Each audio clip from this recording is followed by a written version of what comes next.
વિવિધતાની સાથે એકતાનો જો કોઈ સંદેશ આપતું હોય સમગ્ર વિશ્વમાં તો એકમાત્ર એ ભારત છે. આઝાદીના અમૃત મહોત્સવે બાખોડિયાથી લઈને અંતરિક્ષ સુધી ભારત પહોંચ્યું છે. આ દરેક ભારતીયો માટે ઉજવણીની ક્ષણ છે અને એટલા માટે જ આપણા પ્રધાનમંત્રી શ્રી નરેન્દ્રભાઈ મોદીએ આ ઉજવણીને માત્ર દિલ્હીના લાલ કિલ્લા પૂરતી નહીં પરંતુ સમગ્ર ભારતના ઘર ઘર સુધી આ ઉજવણીને પહોંચાડવાનો નિર્ધાર કર્યો છે. અને નિર્ધાર એટલે હર ઘર તિરંગા. તિરંગાને લહેરાવવા માટે વર્ષો સુધી ભારત અંગ્રેજો સામે ઝઝૂમ્યું, અન્યાયો સામે બાથ ભીડી, અનેક ક્રાંતિકારીઓ શહીદ થયા. ત્યારબાદ આપણા દેશને તિરંગો લહેરાવવાનો મોકો મળ્યો. આ કોઈનાથી છીનવેલી આઝાદી નથી.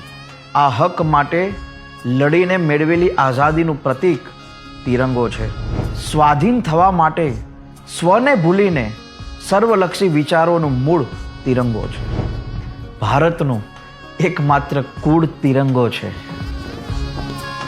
ભારતનું માન અને સન્માન ભૌતિક રૂપે જોવું હોય તો એનું સ્થાન તિરંગો છે.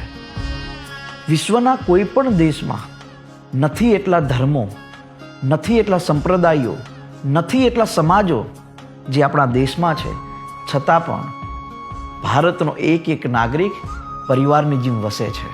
તો વિવિધ ભાષાઓ, પોશાકો અને રહેણી કહેણી આપણા દેશની શોભાને વધારે છે.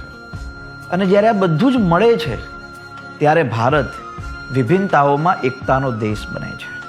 આ દરેક ભારતીયો માટે ઉજવણીની ક્ષણ છે.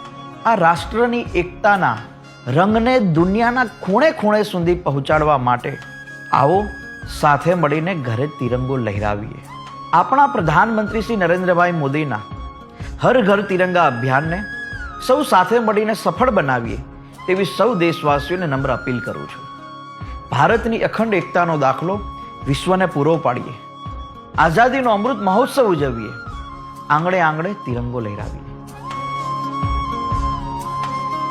હર ઘર તિરંગા, ઘર ઘર તિરંગા.